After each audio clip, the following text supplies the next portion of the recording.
João 7, de 25 a 36.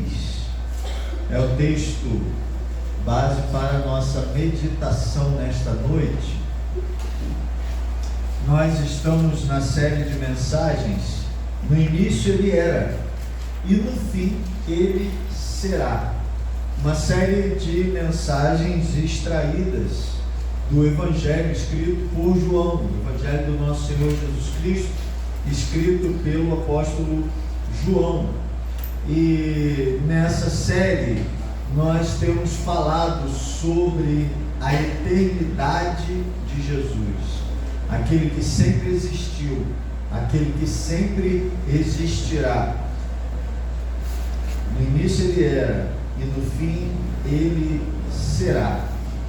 Nesse texto que nós temos à nossa frente, capítulo 7, a partir do verso 25, o nosso Senhor Jesus Cristo está em Jerusalém, está na festa.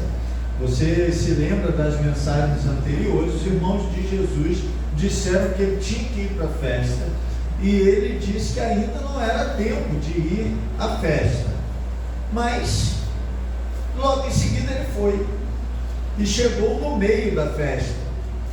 E agora Jesus está em Jerusalém, e a presença dele ali é uma presença não muito estimada, é uma presença não querida, não amada, que não agradou a elite religiosa que estava ali em Jerusalém.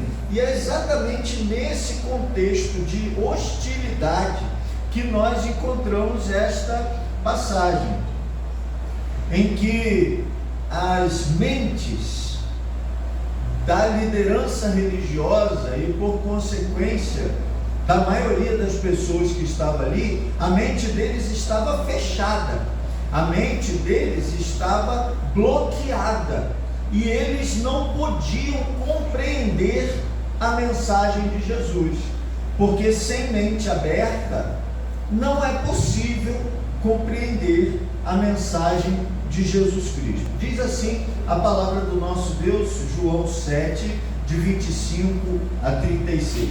Então, alguns dos de Jerusalém diziam: não é este o que procuram matar? E ele aí está falando abertamente e nada lhe dizem? Porventura sabem verdadeiramente os príncipes que este é o Cristo? Todavia bem sabemos de onde este é, mas quando vier o Cristo, ninguém saberá de onde ele é. Clamava, pois, Jesus no templo, ensinando e dizendo: vós me conheceis e sabeis de onde sou. Eu não vim de mim, não vim de mim mesmo, mas aquele que me enviou é verdadeiro, o qual vós não conheceis, mas eu conheço-o, porque dele sou e ele me enviou. Procuravam, pois, prendê-lo, mas ninguém lançou mão dele, porque ainda não era chegada a sua hora. E muitos da multidão creram nele e diziam: quando o Cristo vier, fará ainda mais sinais do que os que este tem feito. Os fariseus ouviram que a multidão murmurava dele essas coisas, e os fariseus e os principais dos sacerdotes mandaram servidores para o prenderem. Disse-lhes, pois, Jesus: ainda um pouco de tempo estou convosco, e depois vou para aquele que me enviou. Vós me buscareis e não me achareis, e aonde eu estou, vós não podeis vir. Disseram, pois, os judeus uns para os outros: para onde irá este que não o acharemos? Irá, porventura, para os dispersos entre os gregos e ensinará os gregos? Que palavra é esta que disse: buscar-me-eis e não me achareis, e aonde eu estou, vós não podeis ir. Que Deus nos abençoe através da sua palavra lida aos nossos corações. Amém? Irmãos, muitas pessoas ouvem sobre Jesus a vida inteira e não o conhecem. Para nós que vivemos aqui neste tempo, no Brasil neste tempo, parece impossível imaginar que alguém nunca tenha ouvido falar sobre Jesus. Mas, embora muitas pessoas tenham ouvido falar sobre Jesus, não o conhecem, não o reconhecem como o que ele realmente é, o Filho de Deus e o Salvador. Eu quero chamar a sua atenção porque nesse texto que nós lemos, as pessoas com quem Jesus conversa, por assim dizer, discute, é melhor dizer assim, essas pessoas eram capacitadas para ensinar outras pessoas a esperarem pelo Cristo. Olha que absurdo! Eles eram mestres, profundos conhecedores do Antigo Testamento. A função primordial deles era ensinar as pessoas sobre Deus e sobre o Cristo que viria, aquele que estava sendo aguardado. Quem seria aquele que viria? Então, olha, ensinavam as pessoas a aguardar o Cristo, ensinavam as pessoas quais seriam os sinais, como reconhecê-lo, e agora Cristo está bem diante dos seus olhos e eles não o reconhecem, porque as suas mentes estavam fechadas. Eles estavam ali se sentindo confrontadas pelo próprio Cristo, a quem eles esperavam, a quem eles ensinavam a esperar, e eles não conseguiam reconhecê-lo. É mais ou menos como ensinar e não aprender, ensinar a conhecer e não reconhecer. É interessante porque o texto mostra que algumas pessoas o reconheceram, algumas pessoas entenderam que ele era o Cristo.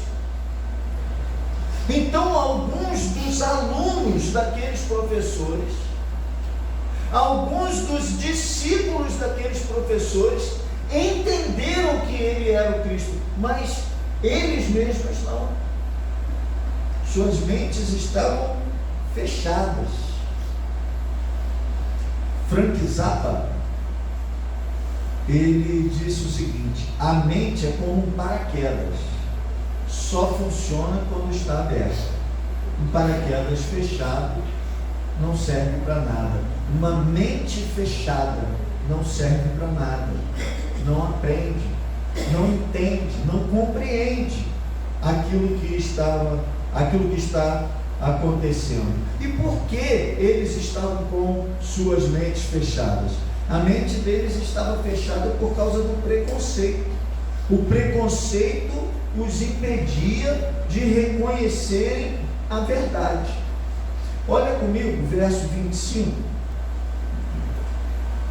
Olha o finalzinho. Não é este o que procuram matar?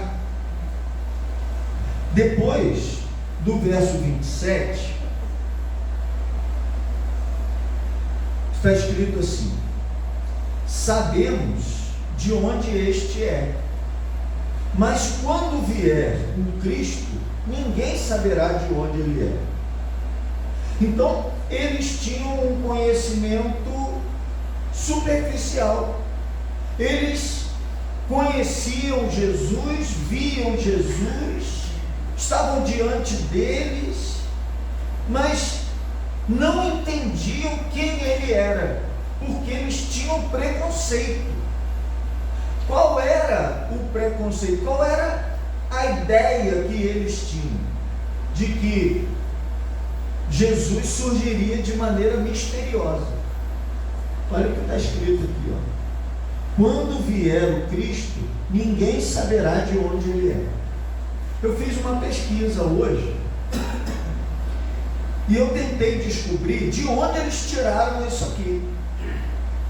Porque a primeira impressão que a gente tem é que eles estão fazendo uma citação do Antigo Testamento. De que eles estão olhando, olha, nós sabemos de onde este é. O que eles sabiam? Que Jesus era de onde? Eles sabiam que Jesus era da Galileia. Eles sabiam que Jesus era de Nazaré. Ele era reconhecido como nazareno. Então eles diziam, nós sabemos de onde ele é. Mas quando Cristo vier, ninguém saberá de onde ele é. Eles tinham essa frase, essa ideia, esse conceito enraizado em suas mentes, em seus corações. Olha, quando o Messias vier, ninguém vai saber de onde ele é. Quando o Messias, quando o Cristo chegar, ninguém vai saber de onde ele é. Mais ou menos como uma espécie de Melquisedeque. Lembra do Melquisedeque? Da onde ele era? Ninguém sabe. Ele entra na história, ele sai da história, mas ninguém sabe de onde ele era, de onde ele veio, nem para onde ele foi.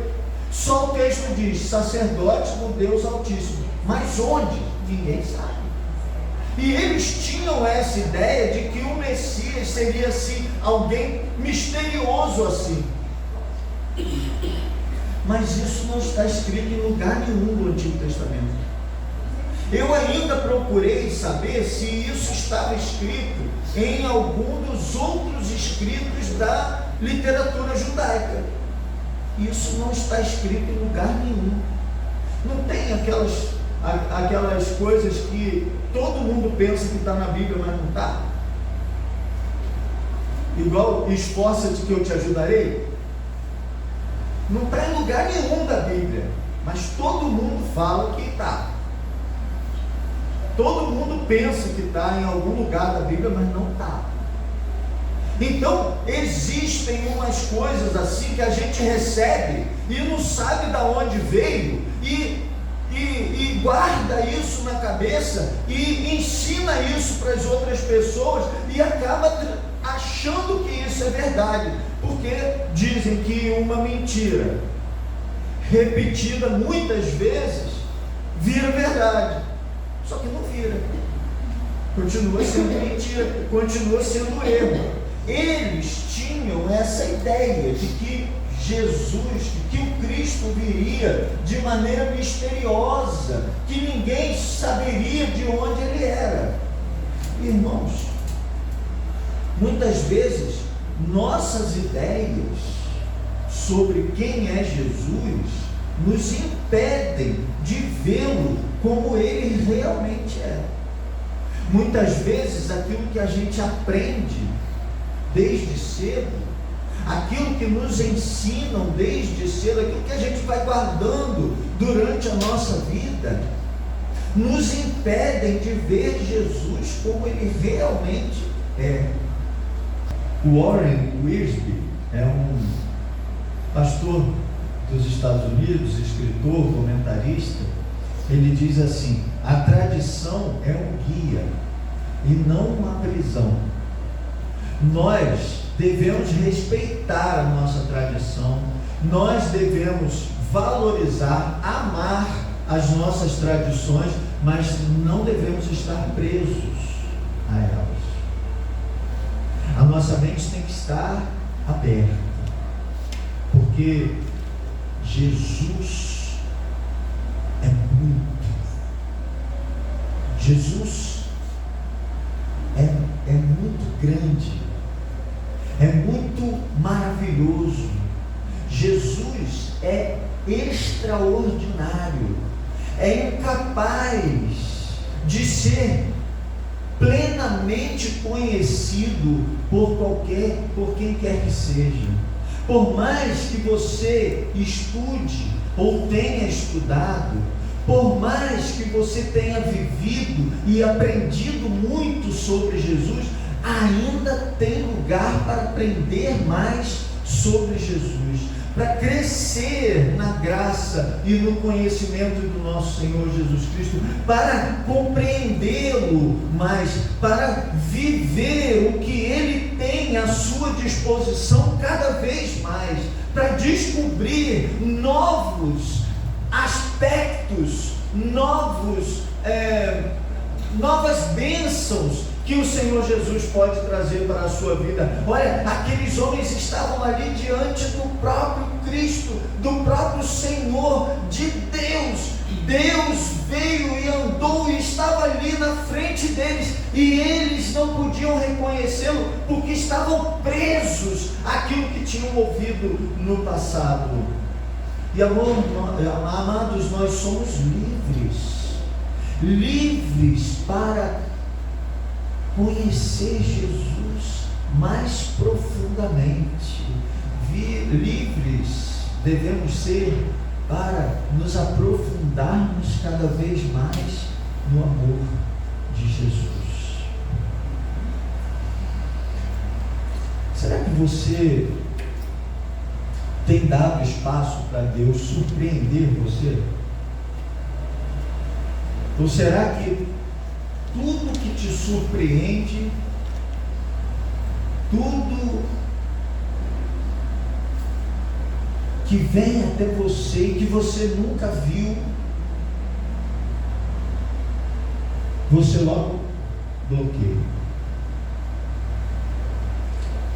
Será que você está disposto a crescer na graça e no conhecimento do nosso Senhor Jesus Cristo? Ou isso é só uma frase vazia e sem sentido na sua vida? Em segundo lugar, a mente deles estava fechada também pela religiosidade. É interessante porque a religiosidade deles era para aproximá-los de Jesus, mas ao invés disso, os afastava. Deixa comigo, verso 28. Clamava, pois, Jesus no templo, ensinando e dizendo: vós me conheceis, e sabeis de onde eu sou. Eu não vim de mim mesmo, mas aquele que me enviou é verdadeiro, o qual vós não conheceis. O conhecimento religioso é diferente de conhecimento espiritual. Religião é diferente de vida espiritual. Religião é engessada, religião é bloqueada, religião é prisão. Vida espiritual é liberdade, vida espiritual é abertura, é conhecimento prático, é conhecimento que se pode aplicar à vida.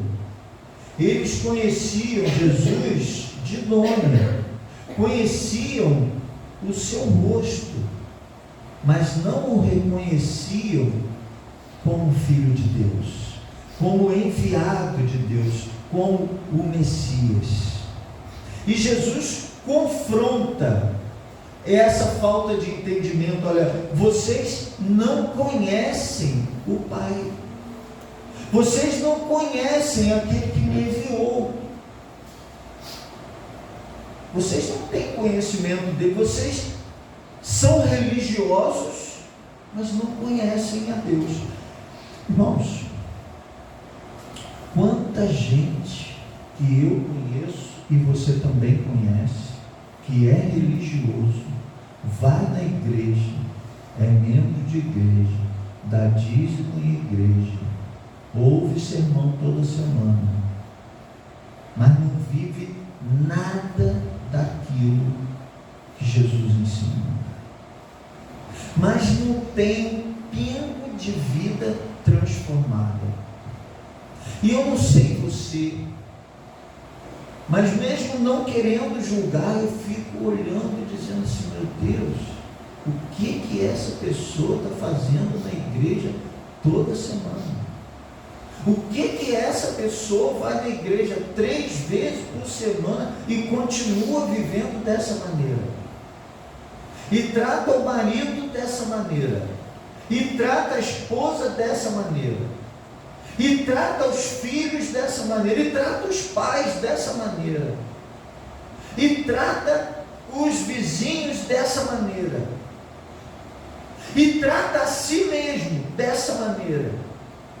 O que essa pessoa está fazendo? Religião. Essa pessoa ouve sobre Deus, conhece sobre Deus,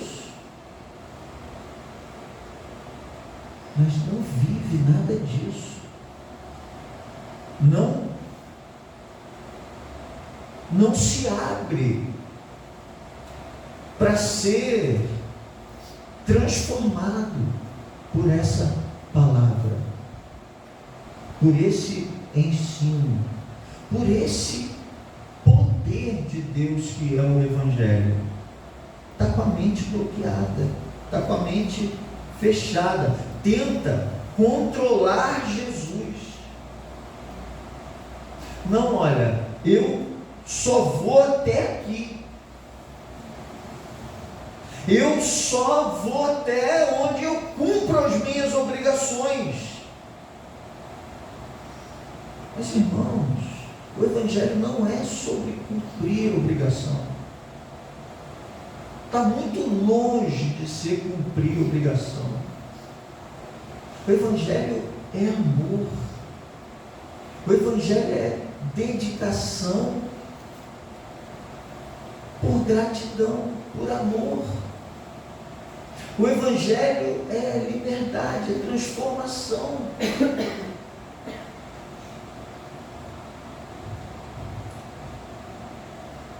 Será que você permite que Deus confronte a sua religiosidade? Porque, irmãos, eu espero que, se a sua vida com Deus é religião, eu espero que você esteja profundamente desconfortável aqui nessa noite. Que Deus esteja confrontando, assim como Jesus confrontou aqueles que estavam conversando com ele, discutindo com ele, assim como Jesus os confrontou, a ponto de eles tentarem matar Jesus e fazerem isso posteriormente, assim como eles ficaram tão desconfortáveis com aquilo que Jesus falava, eu espero que você, que vive apenas religiosidade, esteja desconfortável assim. Que você abra o seu coração e diga: olha, Senhor, eu permito que o Senhor faça essa transformação na minha vida. Eu quero fazer aquilo que o Senhor tem me mostrado que eu devo fazer. Eu quero corrigir aquilo que eu estou fazendo e não está no seu agrado. Porque eu quero viver para agradar ao Senhor. Eu quero deixar Jesus fazer a obra completa na minha vida. É Ele quem deve me controlar e não eu controlá-lo.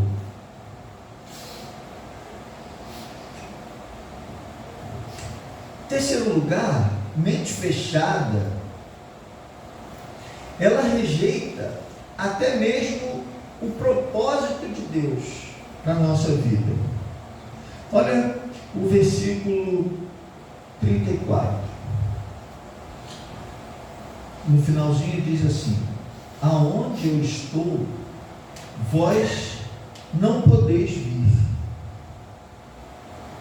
E depois no verso 36, ele vai repetir mais ou menos isso, ó: aonde eu estou, vós não podeis ir.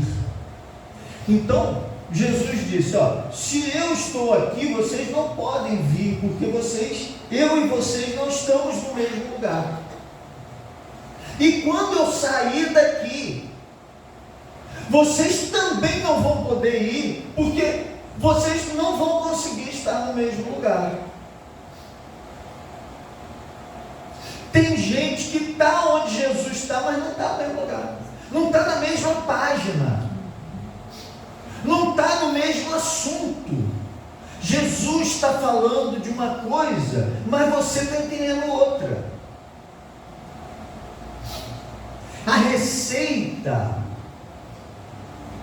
é para colocar tomate, mas você quer colocar cebola.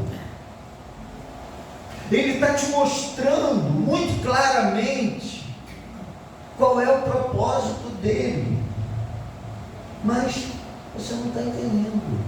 Jesus está anunciando a sua partida, mas eles estão achando, olha, Jesus vai para o meio dos gregos. Pensa bem, eles estavam em Jerusalém, Jesus estava ali. Eles pensaram o quê? Bom, ele sabe que nós estamos querendo matá-lo por causa do que ele está confrontando. Aí ele diz assim, ó: quando eu for, vocês não vão me achar.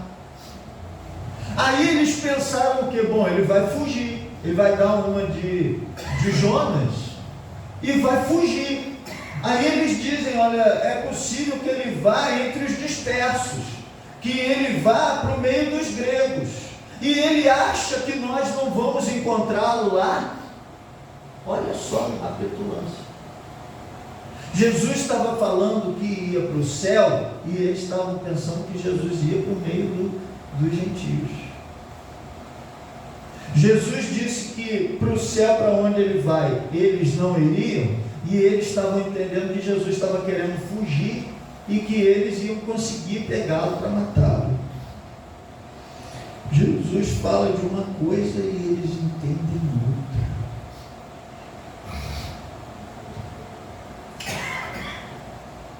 Nós falamos de salvação e as pessoas pensam em dinheiro.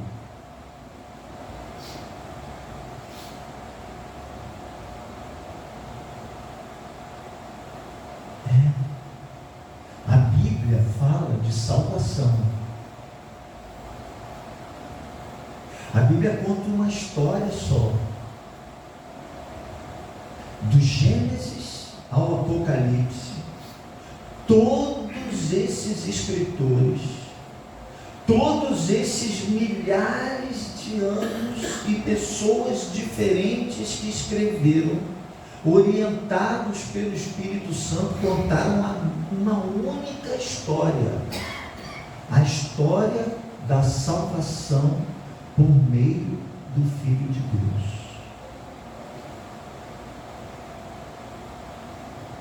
Mas as pessoas olham para essa Bíblia e do Gênesis ao Apocalipse eles veem uma única história que fala sobre dinheiro, que fala sobre contribuição, que fala sobre oferta, que fala sobre dízimo. A Bíblia não está falando disso. É incrível o que a religiosidade é capaz de fazer. Jesus está falando de céu e eles estão pensando em fuga. Jesus está falando de vida eterna e eles estão pensando em morte.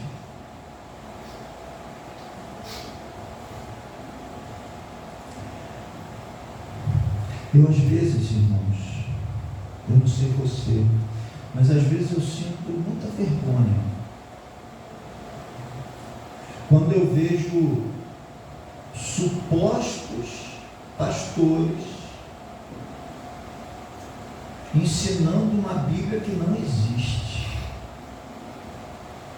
ensinando uma Bíblia que só fala de dinheiro, que só fala de prosperidade, que só fala de vida material, e rejeitando o conhecimento que traz vida e vida eterna.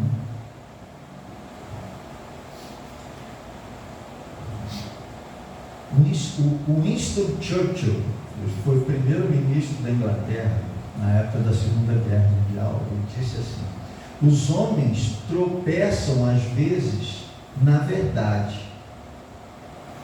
Aqueles homens tropeçaram em Jesus, mas a maioria se levanta e segue como se nada tivesse acontecido. A verdade para eles é um incidente, logo passa. Nós temos o privilégio de lermos a Bíblia e conhecermos a verdadeira história que a Bíblia conta, que é a história de salvação. Mas não adianta conhecer essa história e fechar a mente. Porque o meu pai me ensinou assim, porque a minha mãe me ensinou desse jeito, porque os meus antepassados pensavam dessa ou daquela maneira, porque, irmãos, os meus antepassados acreditavam em borboleta, que é o espírito de uma pessoa que já morreu. Isso não é loucura. Eu fui no casamento do meu primo mais velho que eu, uns 10 anos. E eu fui no casamento dele, estava ali, tudo bem, aquele jantar, né? Minhas tias. Daqui a pouco veio uma borboleta voando e pousou assim, perto de onde a gente estava. E aí, a minha tia olhou e falou assim: olha, o vovô veio para participar do casamento. Gente, que absurdo! Mas as pessoas querem acreditar nesse tipo de coisa. E a gente fica assim: não, eu não posso acreditar em algo diferente, eu não posso acreditar em algo melhor. Eu não posso abrir a minha mente, o meu coração para algo melhor, porque eu preciso estar preso a essa herança que eu recebi. Será que você está vivendo com a perspectiva da vida eterna? Com a perspectiva de que esse tempo que nós estamos vivendo aqui é para chegarmos à vida eterna? Aqueles homens não tinham esse entendimento. Quando Jesus diz: eu vou voltar para o Pai, eles entendem: olha, ele vai fugir. Ou será que você está preso, que você não enxerga, não consegue ver o que Jesus tem de maravilhoso para a sua vida?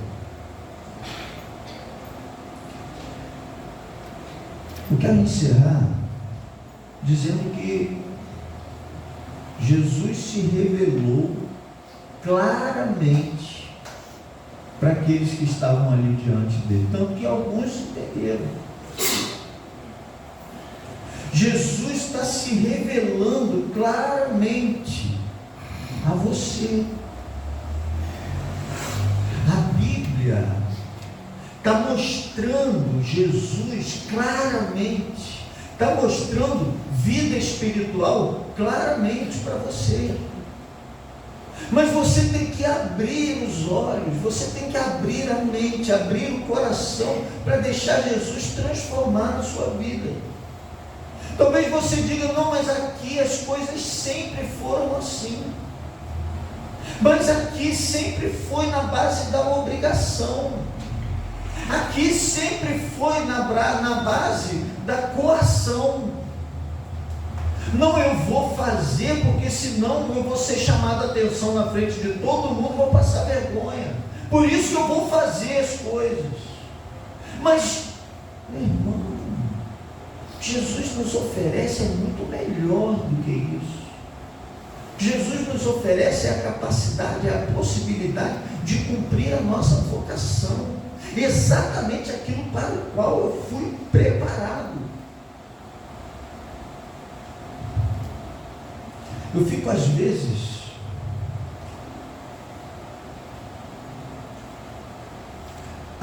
não, muitas vezes, eu fico olhando certas pessoas e eu fico pensando assim, que desperdício. Porque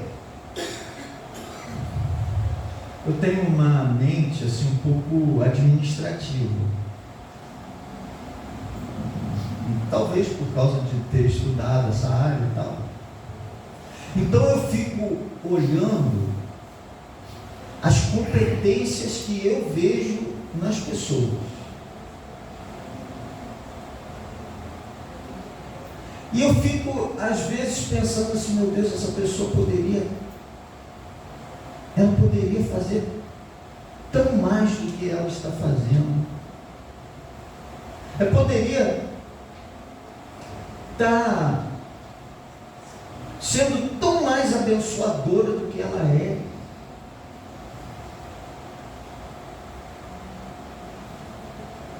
E eu fico pensando, meu Deus, que desperdício. E às vezes mesmo eu fico pensando em ir lá e dar um toque, mas não adianta.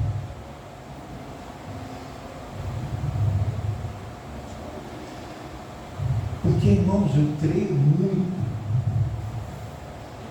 na ideia de ministério, na ideia de que a pessoa ela tem um pacote de qualificações, de qualificações, como eu falei aqui agora há pouco, qualificações naturais, que toda pessoa nasce com certas qualidades, que são diferentes de pessoa para pessoa, e nós que estamos em Cristo, recebemos ainda um extra de qualificações espirituais, e cada pessoa tem um pacote de qualidades diferente. Então cada um, isso é vocação. Vocação tem a ver com qualificação. Mas, é porque ontem eu estava estudando a diferença de vocação e convocação. Porque vocação está dentro de convocação. Mas qual a diferença? Vocação fala de qualificação. E convocação fala de atuação. Então você é convocado porque você é vocacionado. Então a pessoa tem a sua vocação, as suas qualidades, suas características. E Deus o convoca para colocar essa vocação em prática.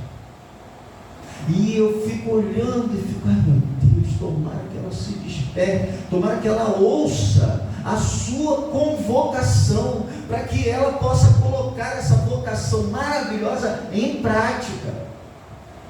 E o campo está aberto.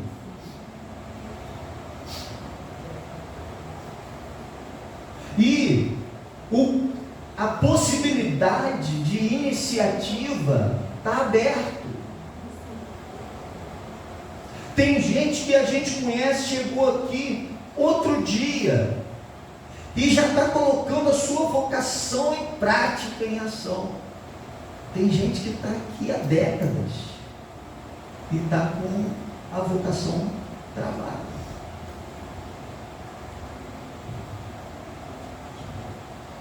Eu desejo de todo o meu coração que você abra os seus olhos, abra a sua mente abra o seu coração, enxergue, veja todas as qualidades que Deus te deu. Resolva tudo que tem que resolver para se colocar em prática daquilo que Deus te chamou para fazer. Ele quer que você esteja onde Ele está. Não é isso que Jesus falou?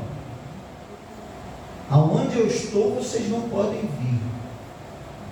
E para onde eu vou, vocês não poderão ir. Eu espero que para você, Ele diga diferente. Aonde eu estou, eu quero que você esteja. E para onde eu for, eu também quero que você vá. Porque eu não quero fazer e depois pedir para Deus abençoar. Eu quero fazer aquilo que Ele está abençoando. Porque é Ele quem diz para onde eu vou, Ele que diz o que eu devo fazer. E sabe, Ele está dizendo isso para você agora.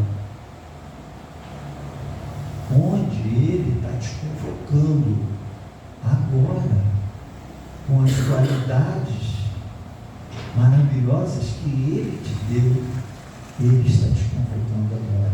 Abra os seus olhos, abra a sua mente, compreenda aquilo que Jesus está te dizendo. Amém?